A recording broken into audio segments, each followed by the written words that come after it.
If you've ever prayed about anything to God, you know exactly what it's like to wait for an answer.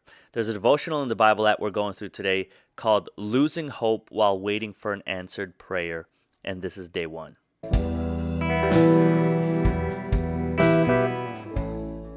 Starting with the scriptures, Psalms 69, I am worn out calling for help. My throat is parched. My eyes fail looking for my God. John 14, and if I go and prepare a place for you, I will come back and take you to be with me, so that you also may be where I am. Day one is titled Hope in the Silent Season. There have been times that I've asked God multiple times for a particular outcome or desire. I asked and I wondered. I prayed and I prayed, yet nothing. It started to make me feel as if God wasn't listening or didn't care. I was struggling. I was suffering. I found myself asking God, where are you? I felt like I wasn't being heard or guided. I was in the season by myself, and God was silent.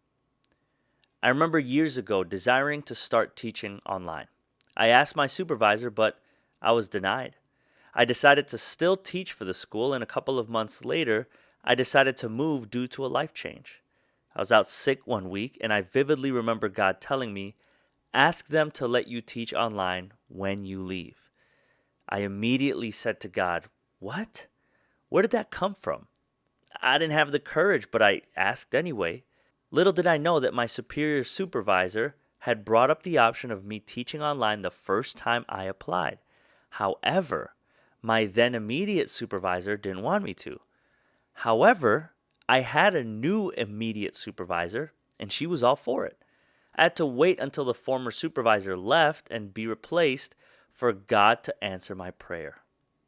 In silent seasons, though it can feel like God is still, God is usually very active.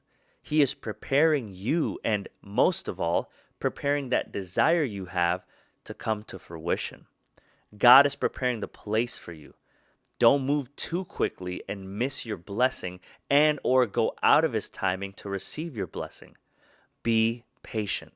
He is preparing the place for you and preparing you to be ready to receive it. He isn't doing nothing.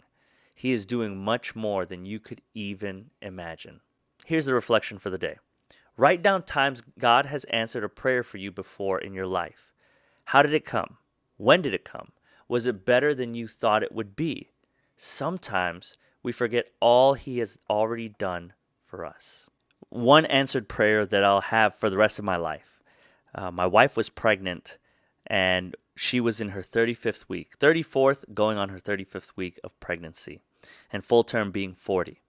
And we were praying for a healthy child, not necessarily a boy or a girl. We had just found out days before this event that we were going to have a boy, but we were just praying for a healthy child.